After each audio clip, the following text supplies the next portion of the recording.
Shocking Karthik. Company వేసిన టెండర్కి ఏమో contract రాలేదు. ఎవరో మన తరపున వేసిన రెండో టెండర్కి వచ్చింది. రెండో టెండర్ వేసింది ఎవరో అండ్ వై? అదే నాకు కూడా అర్థం కావట్లేదు. నీకు కూడా తెలీదా మాధవరా? హర్ష వేశాడు సార్. సడన్గా ఒక రోజు నా దగ్గరకు వచ్చి ఈ కాంట్రాక్ట్కి సంబంధించి ఎవరికి తెలియకుండా రెండో టెండర్ కూడా వేయాలన్నాడు. అందుకే మీకు కూడా చెప్పలేదు. I'm very sorry sir. ఇది కాదు, బ్లూ కవర్. యోగా ప్రాక్టీస్ చేయొచ్చు కదా, it keeps you healthy. Harsha, మనకి రాదనుకున్న కాంట్రాక్ట్ మనకే వచ్చింది నీ వల్ల. అసలు రెండో టెండర్ ఎందుకు వేయాలనుకున్నావు?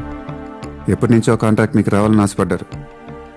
వాళ్ళు కూడా కాంట్రాక్ట్ అంత ఈజీగా వదలనిపించింది. మన కంపెనీ వేసే టెండర్ కోడ్ గురించి తెలుసుకుంటారని సస్పెక్ట్ చేశాను. అదే నిజమైంది. మన కంపెనీ నుంచి టిప్ వెళ్ళిందని. మన కంపెనీ నుంచా? ఎవరో తెలీదు.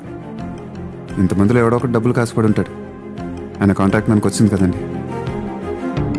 నీ కేపబిలిటీ ఇదే హర్ష. ఎంత చేయగలవో, ఎలా చేయగలవో నాకు తెలుసు. ఆఫీస్కి రాకుండా, ఇంట్రెస్ట్ లేకుండానే ఇంత చేసావు.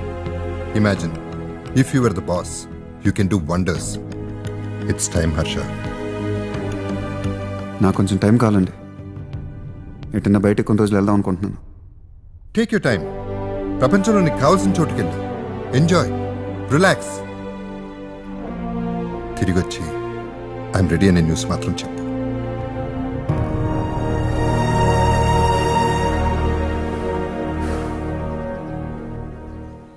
Hi, Harsha. Hey, good job. Well done.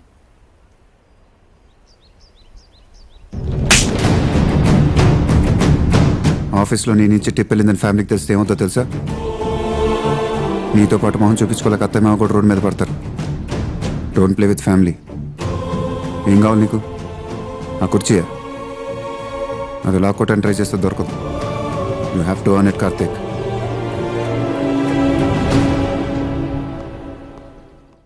నువ్వేమనుకోనంటే ఒకటి అడగనా?